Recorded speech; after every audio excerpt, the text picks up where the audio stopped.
YouTube, Facebook এবং টিকটকে এই ধরনের ফটো এডিট ট্রেন্ডিংয়ে রয়েছে। তো এই ধরনের ফটো এডিট আপনারা কিভাবে করবেন? খুব সহজে এই ধরনের ফটো এডিট করতে পারবেন। তো এখানে আমি ডাবল ট্যাপ করতেছি। ডাবল ট্যাপ করার পর আপনি এখানে যেকোনো নাম লিখবেন। সাপোজ এখানে আমি জিসান লিখলাম। লেখার পর এখানে ওকেতে ক্লিক করলাম। দেখেন এখানে এক ক্লিকে আমার নামটা এখানে এডিট হয়ে গেল। তো বন্ধুরা, এইভাবে খুব সহজে আপনি কিভাবে ফটোগুলো এডিট করবেন সেই নিয়ে আজকের ভিডিও।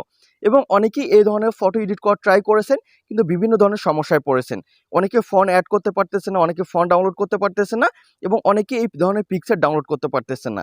তো A to Z সমস্ত বিষয় নিয়ে কথা বলবো এই ভিডিওতে। তো বন্ধু, আপনাকে 3টে কাজ করতে হবে। প্রথমে হচ্ছে আপনাকে একটা অ্যাপস ডাউনলোড করতে হবে, সেটা হচ্ছে Pixellab। তারপরে হচ্ছে আপনাকে এই ফন্টটা ডাউনলোড করতে হবে, তারপরে এই ব্যাকগ্রাউন্ডটা আপনাকে ডাউনলোড করতে হবে। এই 3টা কাজ করলে খুব সহজে আপনি আপনার এই ধরনের ফটো, যেকোনো ফটো আপনি এডিট করতে পারবেন আপনার যেকোনো পছন্দের নাম দিয়ে। তো সর্বপ্রথম আমাদের যে কাজটা রয়েছে সেটা হচ্ছে আমাদেরকে একটা অ্যাপস ডাউনলোড করতে হবে। তো অ্যাপস ডাউনলোড করতে হলে আমাকে যেতে হবে গুগল প্লে স্টোরে। তো প্লে স্টোরে আসার পর এখানে আপনাকে সার্চ করতে হবে Pixellab। তো এখানে আমি Pixellab লিখলাম। লেখার পর এখানে আমি এখানে সার্চে ক্লিক করলাম। তো সার্চে ক্লিক করার পর দ্বিতীয় নম্বর যে অ্যাপসটা রয়েছে, এই অ্যাপসটা আপনাকে ইনস্টল করতে হবে। তো এই অ্যাপসটা আপনি ইনস্টল করার পর এখান থেকে আপনাকে কেটে দিয়ে বের হয়ে আসতে হবে। তো বন্ধুরা, প্রথম আমাদের যে কাজটা ছিল আমাদেরকে একটা অ্যাপস ডাউনলোড করা, সেই অ্যাপস ডাউনলোড করা আমাদের কাজটা শেষ। এখন আমাদের দ্বিতীয় নম্বর যে কাজটা রয়েছে সেটা হচ্ছে আমরা যে ফন্টটা দিয়ে কাজ করব সেই ফন্টটা আমাদেরকে অ্যাড করা। তো এই ফন্টটা আপনাকে কিভাবে ডাউনলোড করবে এবং কিভাবে অ্যাড করবেন সেটা দেখাচ্ছি। তো তার জন্য আপনাকে যে কোনো একটা ব্রাউজার ওপেন করতে হবে। তো আমি কোনো ব্রাউজারটা ইউজ করতেছি। আসার পর এখানে আপনাকে সার্চ বারে ক্লিক করতে হবে। ক্লিক করার পর এখানে আপনাকে লিখতে হবে উরবান জঙ্গল ফন্ট ডাউনলোড। তো এখানে লেখেন দেখা আছে উরবান জঙ্গল ফন্ট ডাউনলোড, লিখে আপনাকে এখানে সার্চে ক্লিক করতে হবে। তো আপনি যখন সার্চে ক্লিক করবেন এখানে আপনার একটু লোড নেবে। লোড নেওয়ার পর এখানে আপনার রেজাল্টগুলো এখানে শো করবে। তো প্রথমে নাম্বার যে ওয়েবসাইটটা চলে আসছে ড্যাব ফন্ট। তো ড্যাব ফন্টে আপনাকে এখানে ক্লিক করতে হবে। তো ড্যাব ফন্টে আমি এখানে ক্লিক করলাম।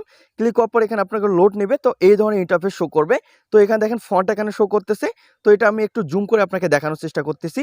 এখানে সাইটে দেখেন এখানে আপনার ডাউনলোড নামে একটা অপশন আছে, এই যে ডাউনলোড অপশন। তো ডাউনলোড অপশনে আপনাকে ক্লিক করতে হবে। তো আমি এখানে ডাউনলোড অপশনে ক্লিক করলাম। ডাউনলোড অপশনে ক্লিক করার পর এই ধরনের ইন্টারফেস শো করবে। তো এখানে আপনাকে ডাউনলোডে ক্লিক করতে হবে। তো এখানে ডাউনলোডে ক্লিক করার পর দেখেন এখানে আপনার ডাউনলোডটা কিন্তু কমপ্লিট হয়ে গেছে। তো এখন আপনার দ্বিতীয় নাম্বার কাজটাও শেষ, আপনার ফোন ডাউনলোড করা শেষ। এখন হচ্ছে আপনাকে ব্যাকগ্রাউন্ডটা ডাউনলোড করতে হবে।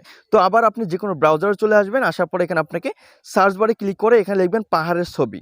তো পাহাড়ের ছবি লিখলাম। পাহাড়ের ছবি লেখার পর দেখেন এখানে অনেকগুলো এখানে ছবি শো করতেছে। তো এখান থেকে আপনি যে কোনো একটা পিকচারে আপনি এখানে ক্লিক করলেন। তো এখানে আমি এই পিকচারটাতে ক্লিক করলাম। ক্লিক করার পর এখানে দেখেন অনেকগুলো পিকচার রয়েছে। আপনার পছন্দ মতো যে কোনো এখানে পিকচার আপনি এখানে অ্যাড করতে পারবেন। তো সাপোজ আমি এই পিকচারটা ডাউনলোড করব। তো এই পিকচারটা ডাউনলোড করতে হলে প্রথমে আমাদেরকে পিকচারটাতে ট্যাপ করে ধরে রাখতে হবে। তো ধরে রাখার পর এখানে ডাউনলোড ইমেজ আছে। তো ডাউনলোড ইমেজে আমাদেরকে ক্লিক করতে হবে। তো ডাউনলোড ইমেজে ক্লিক করার পর আবার এই ধরনের ইন্টারফেস শো করবে।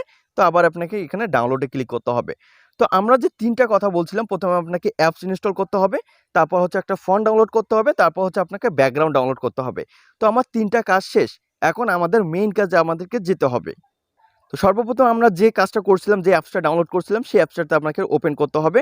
তো এখানে আমি Pixellab অ্যাপসটা আমি ওপেন করলাম। তো Pixellab অ্যাপসটা ওপেন করতেছি। তো এই ধরনের ইন্টারফেস শো করবে। আপনি যদি প্রথম হয়ে থাকেন কিছু পারমিশন চেতে পারে, সেই পারমিশনগুলো আপনি এখানে দিয়ে নেবেন। তো নেওয়ার পর প্রথমে আমাদেরকে যে কাজটা করতে হবে সেটা হচ্ছে এখানে আমাদেরকে ব্যাকগ্রাউন্ড যে ইমেজটা রয়েছে সেই ইমেজটা আমাদেরকে অ্যাড করতে হবে। তো ব্যাকগ্রাউন্ড ইমেজ কিভাবে অ্যাড করবেন? তো এখানে দেখেন এখানে শেপ নামে একটা অপশন আছে। তো এই শেপে আপনাকে ক্লিক করতে হবে। তো শেপে ক্লিক করার পর এখানে অনেক ধরনের অপশন পাবেন। তো এখানে ইমেজ আছে, তারপরে এখানে আছে ফর্ম ইমেজ গ্যালারি। তো ফর্ম গ্যালারিতে আপনাকে ক্লিক করতে হবে। তো ফর্ম গ্যালারিতে ক্লিক করার পর এখান থেকে আপনি যে পিকচারগুলো ডাউনলোড করছেন সেই পিকচারগুলো ওখানে শো করবে। তো এখান থেকে আপনি যে পিকচার এখানে অ্যাড করতে চাচ্ছেন সেই পিকচারটাতে ক্লিক করবেন। তারপর এখানে আপনি রিসাইজ করতে পারবেন যতটুকু আপনি নিতে চাচ্ছেন। তো এখান থেকে আমি একটু এখানে এটা ছোট করে নেব। নেওয়ার পর এখানে আমি টিক মার্কে ক্লিক করব। তো দেখেন এখানে আমার পিকচারটা অ্যাড হয়ে গেল। এখন হচ্ছে আমাদেরকে ফন্ট অ্যাড করতে হবে। তো ফন্টটা কিভাবে অ্যাড করবেন সেটা আমি দেখাচ্ছি। এটা কিন্তু আপনাকে খুব মনোযোগ সহকারে দেখতে হবে। আমি ফন্টটা কিভাবে অ্যাড করতেছি। কারণ ফন্টে অ্যাড যদি করতে না পারেন তাহলে আপনি ডিজাইনটাও করতে পারবেন না। তো তার জন্য প্রথমে আমাদেরকে এতে ক্লিক করতে হবে। আমি অপশনে ক্লিক করলাম। ক্লিক করার পরে এখানে আপনাকে স্লাইড করতে হবে। স্লাইড করার পর একটু পাশে আসতে হবে। আসার পর এখানে ফন্ট নামে একটা অপশন আছে। তো আপনাকে ফন্টে ক্লিক করতে হবে। তো আপনি যখন ফন্টে ক্লিক করবেন, ফন্টে ক্লিক করার পর এখানে দেখবেন ফন্টস আছে, তারপর মাই ফন্টস, তারপর আছে রিসেন্ট। তো এখানে মাই ফন্ট আপনাকে ক্লিক করতে হবে। তো অনেক সময় এই ধরনের ফন্ট আপনাকে এখানে শো করবে না, অর্থাৎ আপনি ফন্টগুলো অ্যাড করতে পারবেন না। তো কিভাবে আপনি ফন্টগুলো অ্যাড করবেন সে নিয়ে আমার পার্সোনালভাবে একটা ভিডিও আছে। কারণ এই ভিডিওতে আমি দেখাই দিলে ভিডিওটা অনেক বড় হয়ে যাবে, যার কারণে আমি দেখাচ্ছি না। তো ওই ভিডিওর লিঙ্ক আমার ভিডিও ডিসক্রিপশন বক্সে দেওয়া থাকবে। আপনারা ক্লিক করে সরাসরি ওই ভিডিওটা দেখে নিতে পারবেন যারা হচ্ছে ফন্ট অ্যাড করতে পারতেছেন না। তো ফন্টগুলো আপনি কিভাবে অ্যাড করবেন? তো এখানে দেখেন এখানে প্লাস আইকনে আপনাকে ক্লিক করতে হবে, ফাইলের প্লাস আইকনে। তো এখানে মাই ফন্টে গিয়ে আপনার ফাইল প্লাস আইকনে ক্লিক করবেন। ক্লিক করার পর এখান থেকে আপনার ফোন মেমোরির যতগুলো অ্যাপস ফোল্ডার আছে সমস্ত ফোল্ডার এখানে শো করবে। তো এখান থেকে আপনি ডাউনলোড অফ যে ফোল্ডারটা রয়েছে, অর্থাৎ আপনি যেগুলো ডাউনলোড করলে যে ফোল্ডারে চলে যায় সেই ফোল্ডারে চলে যাবেন। তো আমার ডাউনলোড অপশনে চলে যায়, ডাউনলোডে ক্লিক করলাম। ক্লিক করার পর এখানে দেখেন অনেকগুলো এখানে ফন্ট রয়েছে, আপনি যেগুলো ডাউনলোড করছেন সেগুলো এখানে শো করবে। তো আপনি যদি জাস্ট উর্বার জঙ্গল ফন্টটা ডাউনলোড করেন সেক্ষেত্রে উর্বার জঙ্গল ফন্টটা এখানে শো করবে। তো আমার নিচে দেখেন উরবান জঙ্গল নামে একটা ফোল্ডার রয়েছে, সেই ফোল্ডার আমি ক্লিক করব। ক্লিক করার পর দেখেন এখানে উর্বার জঙ্গল ডেমো .otp, তো এই ধরনের অপশনটা এখানে শো করতেছে, এই ফন্টে আমি ক্লিক করব। তো ফন্টে ক্লিক করার পর এখানে অ্যাড ডিকশনারি আছে, তো অ্যাড ডিকশনারিতে আমাকে ক্লিক করতে হবে। তো আমি অ্যাড ডিকশনারিতে যখনই ক্লিক করব তখন আমার ফন্টটা কিন্তু এটা এখন অটোমেটিক অ্যাড হয়ে যাবে।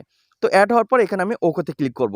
তো দেখেন আমার এখানে এখন আমি যা লিখবো তা কিন্তু এখানে চেঞ্জ হয়ে যাবে। তো আমি এখানে ডাবল ট্যাপ করতেছি, ডাবল ট্যাপ করার পর এখানে আমাকে লিখতে হবে, সাপোজ আমি জিসানে লিখলাম, লেখার পর আমি এখানে ওকেতে ক্লিক করব। তো ওকেতে ক্লিক করার পর দেখেন আমার ফন্টটা কিন্তু কোনো ধরনের চেঞ্জ হলো না, অথচ আমরা ফন্টটা অ্যাড করলাম। তো এই ক্ষেত্রে আপনি কি করবেন, তো এই ক্ষেত্রে আবার আপনি এতে ক্লিক করবেন, তারপর এখানে স্লাইড করবেন, স্লাইড করার পর এখানে দেখেন ফন্ট নামে একটা অপশন আছে, তো ফন্টে আপনাকে ক্লিক করতে হবে। তো ফন্টে ক্লিক করার পর দেখেন এখানে মাই ফন্ট আছে, তো মাই ফন্টে আপনাকে ক্লিক করতে হবে। তো মাই ফন্টে ক্লিক করার পর এখান থেকে আপনি দেখেন এখানে যে URBAN উরবান জঙ্গল ফন্ট ডেমো নামে একটা অপশন রয়েছে, সেই ফন্টটাতে আপনাকে ক্লিক করে দেন এখানে ওকেতে ক্লিক করতে হবে। তো ওকেতে ক্লিক করার পর দেখেন এখানে ফন্টটা কিন্তু এখানে অ্যাড হয়ে গেছে, কিন্তু ফন্টটা এখানে অনেক ছোট।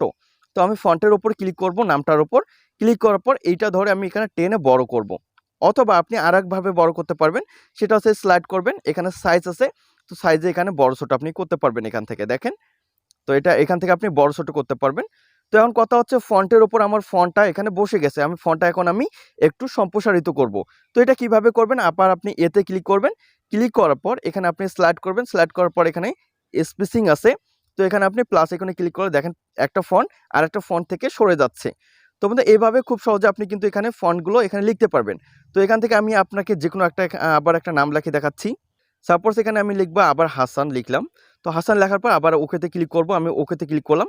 ক্লিক করার পর দেখেন লেখাটা কিন্তু আমার যেহেতু বড় আছে যার কারণে এটা আমার একটু কেটে গেছে। তো এটা আমি একটু সাইজটা ছোট করে নিলে দেখেন এখানে কিন্তু অ্যাড হয়ে যাবে। এই সাইডটা একটু ছোট করে নিচ্ছি, দেখেন এটা কিন্তু এক লাইনে হয়ে যাচ্ছে। তো দেখেন এটা আপনি যতটুকু আপনার প্রয়োজন ততটুকু অনুযায়ী এখানে আপনাকে বসায় দিতে হবে। তো বসায় দেওয়ার পর দেখেন খুব সুন্দরভাবে কিন্তু এটা এখন আপনি সেভ করতে পারবেন। তো এখানে উপরে যে সেভ অপশন আছে, সেভ অপশনে ক্লিক করবেন। তারপর এখানে হচ্ছে সেভ অ্যাজ ইমেজ, তো সেভ অ্যাজ ইমেজে আপনাকে ক্লিক করতে হবে। তো অনেকে একটা ভুল কাজ করে এখানে সেভ টু গ্যালারিতে ক্লিক করে। তো সেভ টু গ্যালারিতে ক্লিক করলে আপনার যে পিকচারটা রয়েছে সেই পিকচারের যে কোয়ালিটিটা রয়েছে কোয়ালিটিটা খুবই লো হবে। তো তার জন্য আপনি যদি আপনার পিকচারটার কোয়ালিটি খুব হাই করেন সেক্ষেত্রে আপনাকে এখানে কোয়ালিটি আছে, কোয়ালিটির উপরে আপনাকে এখানে ক্লিক করতে হবে। ক্লিক করার পর এখানে অনেক ধরনের কোয়ালিটি পাবেন। তো এখানে ভেরি হাই আপনার আছে অথবা হাই আছে, তো আপনি হাইয়ে ক্লিক করবেন। ক্লিক করার পর এখানে সেভ টু গ্যালারিতে ক্লিক করবেন। তো সেভ টু গ্যালারিতে ক্লিক করার পর এখন আমি এখান থেকে কেটে দিয়ে বের হয়ে আসব। তো আমি বের হয়ে আসলাম, আসার পর এখন আমি আমার গ্যালারিতে চলে যাব। তো গ্যালারিতে চলে যাওয়ার পর এখান থেকে আমি দেখতে পারবো যে আমার ফন্টটা এখানে ডাউনলোড হয়েছে কিনা, অর্থাৎ আমি পিকচারটা এখানে যেটা সেভ করলাম সেটা সেভ হয়েছে কিনা। তো আমি রিসেন্টে যাওয়ার পর দেখেন এই পিকচারটা কিন্তু আমার এখানে সেভ হয়ে গেছে। তো দেখেন এখানে কিন্তু ফুল এইচডি সেভ হয়ে গেছে। তো আপনি যদি এইভাবে সেভ করেন তাহলে খুব সহজে সেভ করতে পারবেন। তো বন্ধুরা এই ছিল আজকের ভিডিও। তো বন্ধুরা ভিডিওটা এই পর্যন্ত। ভিডিও সম্পর্কে কোনো কিছু জানার থাকলে অবশ্যই কমেন্ট করে জানাবেন। তো দেখা হচ্ছে পরে অন্য কোনো ভিডিওতে ইনশাল্লাহ। ততক্ষণ ভালো থাকবেন, সুস্থ থাকবেন। আসসালামু আলাইকুম।